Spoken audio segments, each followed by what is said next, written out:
मुफ्त आटे की तकसीम के दौरान भगदड़ मचने से एक खातून जाँ बहक, अंदाजा आप करें ये आज हुआ है और 19 जख्मी हो गए। और पिछले चंद दिनों के दौरान भी आपको बता दें कि मुफ्त आटा लेने की कोशिश में कम से कम 7 अफराद जान से हाथ धो बैठे हैं।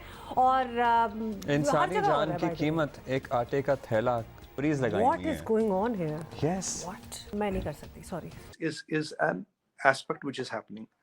तो आरजू जी तब ये जाके 3 ट्रिलियन आ जाएगा और 3 ट्रिलियन अगर हमने चाइना को भी क्रॉस कर लिया, we might even cross China. We don't know. It is a possibility. We might even cross China. Pakistan के लोग जो देख रहे हैं या जो हमारे पॉलिसी मेकर्स हैं उन तक ये वीडियो जाए कि हम थोड़ा सा सर ये सीखना चाह रहे हैं। तो आपकी इकोनॉमी जो है जिस तरह से ग्रोथ करी है भारत ने, नंबर 5 के ऊपर हैं आप लोग, तो वहां तक का सफर जो है वो कौन सी चीजें ऐसे आपने की जिससे आप वहां तक पहुंचे। और दूसरा भी एक्सपोर्ट भी आपकी जो है मेरे ख्याल है 750 बिलियन जो है वहां तक पहुंच गई है।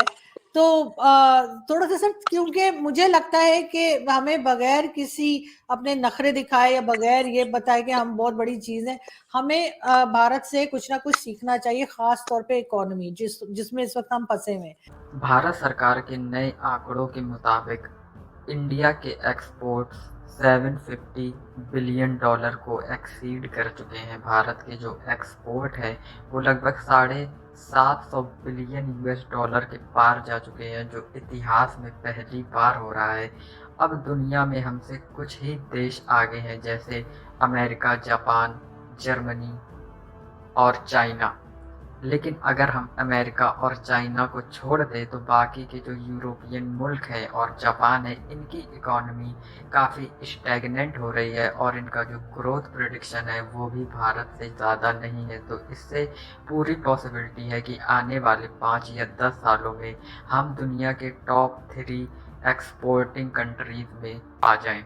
जब एक देश के एक्सपोर्ट्स बढ़ते हैं तो उस देश की जो करेंसी होती है वो भी मजबूत होती है। अब मार्केट में इंडियन रुपीस की वैल्यू हाई होगी और डॉलर के मुकाबले हमारा इंडियन रुपी मजबूत होगा, जिससे हमारे इकोनॉमी को सीधा सीधा बेनिफिट पहुंचेगा। फॉरेन एक्सपोर्ट बढ़ने के बहुत सारे बेनिफिट्स हैं, उनमें से एक है कि हमारे देश में विदेशी मुद्रा का जो इनकमिंग है वो भी बहुत ज़्यादा बढ़ेगा और उससे हमारे जो फॉरेक्स रिजर्व है वो भी 1 ट्रिलियन या उसके पार जा सकते हैं। वहीं दूसरी तरफ पाकिस्तान में हाहाकार मचा है, वो भी एक बहुत ही बेसिक चीज़ को लेकर, जो है आटा। आज की डेट में पाकिस्तान में लोग आटे की लाइन में लग रहे हैं और भगदड़ के दौरान उनको चोटें लग रही हैं और कुछ की डेथ भी हो रही है। ऐसी भयंकर स्थिति होने के बावजूद पाकिस्तान का डीप स्टेट अपनी पुरानी हरकतों से बाज नहीं आ रहा और वो खालिस्तानी को अभी भी फंड कर रहे हैं, जिससे इंडिया के अंदर कुछ लॉ एंड ऑर्डर की सिचुएशन वो ज़रूर ख़राब कर सकते हैं, लेकिन इससे बहुत ज़्यादा इम्पैक्ट इंडियन इकोनॉमी को नहीं पड़ेगा, क्योंकि आज की डेट में इंडियन स्टेट बहुत ही मजबूत है। जो गवर्नमेंट की रेट है वो आज से पहले इतनी मजबूत कभी नहीं थी। हमारे इस वीडियो को लाइक करिए, हमारे चैनल को सब्सक्राइब करिए, बेल आइकन दबाना बिल्कुल न भूलिएगा। प्लीज लगाएंगे। What is going on here? Yes. What? मैं नहीं कर सकती, सॉरी। गरीबों के लिए मुफ्त आटे का हसूल जिंदगी और मौत की जंग बनता जा रहा है। भारत में मुफ्त आटे की तकसीम के दौरान भगदड़ मचने से एक खातून जाँ बहक, अंदाजा आप करें ये आज हुआ है और 19 जख्मी हो गए। और पिछले चंद दिनों के दौरान भी आपको बता दें कि मुफ्त आटा लेने की कोशिश में कम से कम 7 अफराद जान से हाथ धो बैठे हैं। और इंसानी जान की कीमत एक आटे का थैला ठहरी है इस वक्त। अनबिलीवेबल कि किसी को आप कहो जी कौन कहाँ गए हैं, घर वाले आटा लेने गए और वापस ही ना आए, क्योंकि ये हो गया बीच में। सो ये इसका सिस्टम जो है जरा बेहतर करना पड़ेगा। और भगदड़ मचने से मैरिज हॉल की एक दीवार गिर गई, जिससे 4 अफराद जख्मी हुए। लोधरा में मुफ्त आटे की तकसीम के दौरान 6 खवातीन बेहोश हो गई थी। इससे पहले मालाकंड में मुफ्त आटा ना मिलने पर शहरियों ने एहतजाज किया। हाँ, लेवी फोर्स ने भी फिर लाठीचार्ज किया। पेशावर रेरा इस्माइल खान में शहरियों ने आटे के पूरे ट्रक ही लूट लिए। ये सूरत हाल है हमारे सामने। ठीक है। अच्छा, हम और हमें ज्वाइन किया है वज़ीर मुमलिकत बराए पॉवर्टी एलिविएशन एक्चुअली फैसल करीम कुंडी साहब हमारे साथ हैं। फैसल करीम कुंडी साहब, इन स्टॉल से जो अभी हम सारे विजुअल्स देख रहे हैं हम थोड़े से खौफज़दा हो गए हैं। इन स्टॉल से मुतालिक आटा लेने वालों को शिकायत ये है बाय द वे कि एक मुश्किल मरहले से गुजर कर आटे की मंजूरी मिलती है और उसके बाद भी इतना रश और ऐसी भगदड़ होती है कि जिसमें ताकत है वो ही ले जाएगा और असल जो हकदार है उसको कभी कुछ मिलता है कभी कुछ नहीं मिलता, और ख़वातीन तो बिल्कुल ही लास्ट नंबर पे होती हैं, उनको तो ऑलमोस्ट कभी कुछ नहीं मिलता। तो क्या ऐसी शिकायत आप तक भी पहुंची हैं और कुछ कर रहे हैं इस बारे में? आप जब आटा लेने के लिए जाएं उससे पहले कि आप इसके लिए एलिजिबल हैं या इलिजिबल हैं, तो अगर अपना आईडी कार्ड नंबर 8171 पर अगर आप मैसेज करें तो आपको एक मैसेज मिलेगा कि आप इसके लिए एलिजिबल हैं या एलिजिबल नहीं है। अगर आप एलिजिबल हैं तो आप वो मैसेज लेकर अगर जाएं वहाँ पर जहाँ पर आटा तकसीम हो रहा है तो आपके लिए आसानी होगी। जो लोग ये नहीं करते, जब वहाँ पर पहुँचते हैं वहाँ पर हमारे रिलेटर्स बैठे हैं, उस वक्त शनाख्ती कार्ड का नंबर दिया जाता है, उसमें कुछ टाइम लगता है उनके एलिजिबल और इलिजिबल के लिए, और उसके बाद ये चीज़ होती है वहाँ पर डेफिनेटली भगदड़ होती है।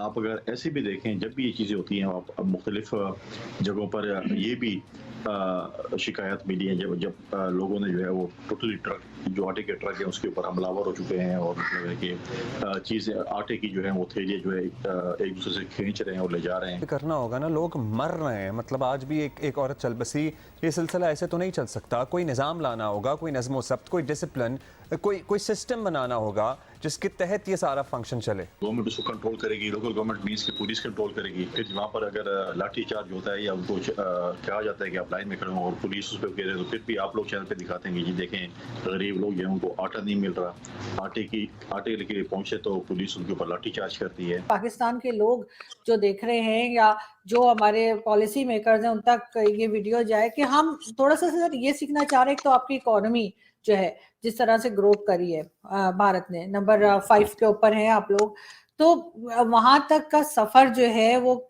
कौन सी चीजें ऐसे आपने की जिससे आप वहां तक पहुंचे? और दूसरा भी एक्सपोर्ट भी आपकी जो है मेरे ख्याल है 750 बिलियन जो है वहां तक पहुंच गई है। तो थोड़ा सा सर, क्योंकि मुझे लगता है कि हमें बगैर किसी अपने नखरे दिखाए या बगैर ये बताए कि हम बहुत बड़ी चीज है, हमें भारत से कुछ ना कुछ सीखना चाहिए, खास तौर पे इकोनॉमी जिसमें इस वक्त हम फंसे हुए हैं। तो सर आप क्या कहेंगे कि किस तरह से वहां तक का सफर हुआ आप लोगों का? देखिए आरजू जी, ये जो सफ़र हुआ ये बड़ा लंबा सफ़र है। ये करीब आप पिछले 20-30 साल की मेहनत है, और खासकर लास्ट 9 सालों में मोदी जी के नेतृत्व के अंदर बहुत बड़ी चेंज है। ये एक ट्रांसफॉर्मेशनल चेंज है। अगर आप जीडीपी देखें करीब करीब डबल हो गया, आप फॉरेन एक्सचेंज रिजर्व देखें, आप मिलिट्री का इंडिजिनाइजेशन देखें, आप स्पेस को देखें, रिटेल को देखें, फाइनेंस को देखें, हर सेक्टर डबल हुआ है कि वी हैव क्रॉस कर चुके हैं। ये क्रॉस करते हम टॉप 5 एक्सपोर्टिंग इकोनॉमीज में आएंगे। और आरजू जी कहानी और आगे है।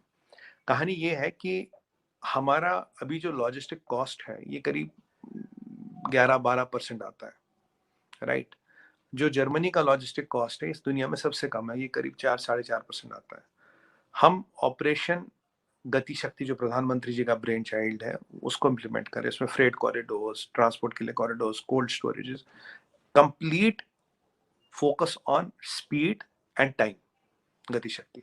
फिर भारतमाला सागरमाला प्रोजेक्ट्स है।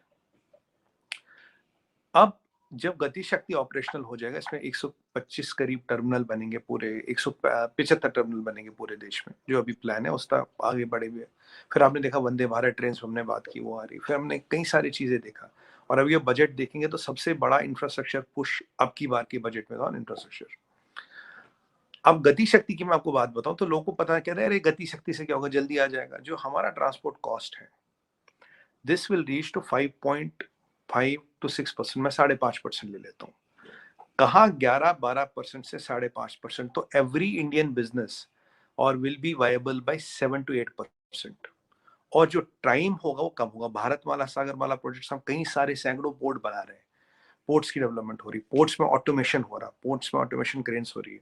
हमने एक टाइम लिया कि इतने टाइम में हमें अपने अगर कोई शिप आएगा इतने टाइम में हमें उसको खाली करना है, right. Best of best technology लगा रहे हैं, 8000 डेवलपमेंट प्रोजेक्ट चला रहे हैं, पेटेंट्स फाइल कर रहे हैं। तो ये एक ओवरऑल डेवलपमेंट हो रही है, is an aspect which is happening. तो आरजू जी तब ये जाके 3 ट्रिलियन आ जाएगा, और 3 ट्रिलियन अगर हमने चाइना को भी क्रॉस कर लिया, we might even cross China, we don't know, it is a possibility, we might even cross China. वैसे भी अभी 750 बिलियन पे हम टॉप 5 में आ गए। तो अब टॉप 5 हम इकोनॉमी जीडीपी में नहीं है, PPP wise we are number 3, top 5 हम एक्सपोर्ट्स में भी आ गए। आज एक और चीज मैं आपको बताऊं, आज हम करीब करीब 5000 एपीआई इंडिया में बना रहे हैं। टोटल 12000 एपीआई होती है मेडिसिन बनाने का, रॉ मटेरियल। अगर, और हमारा प्लान है कि 2023 तक के एंड तक हमें चाइना से कोई एपीआई नहीं चाहिए होगी। और आरजू जी प्लान ये है कि हमें करीब 8000 एपीआई बनानी है। अगर 8000 एपीआई हम यहाँ बना लेते, साल 2 साल और पकड़िए, तो अभी हम by volume we are the third biggest manufacturer of drugs in the world, third biggest. अगर ये 8000 एपीआई यहाँ आ गई तो हम टॉप 1 या 2 भी बन सकते हैं। अगर आप डिफेंस का इंडिजिनाइजेशन देखिए, हमने सारा डिफेंस का लगभग हम इंडिजिनाइजेशन कर रहे हैं, एयरक्राफ्ट कैरियर बना रहे हैं, टेक्नोलॉजी बना रहे हैं। तो ये जो हमारे प्रधानमंत्री जी हैं, इनका एक बड़ा विजन है। मैंने आपको पहले ही बताया, ये हमेशा 50 साल की सोचते हैं, he never thinks of today. तो वो जो विजन है वो पर्कुलेट हो रहा, पॉलिसी फॉर्मेशन में वो पर्कुलेट हो रहा, गवर्नमेंट बॉडीज में वो पर्कुलेट हो रहा कि आगे इंडिया को कहाँ चलाना है। प्रधानमंत्री जी मोदी जी का ये मानना है कि आज क्या चाहिए इंपॉर्टेंट नहीं है, 50 साल बाद क्या चाहिए वो लिया।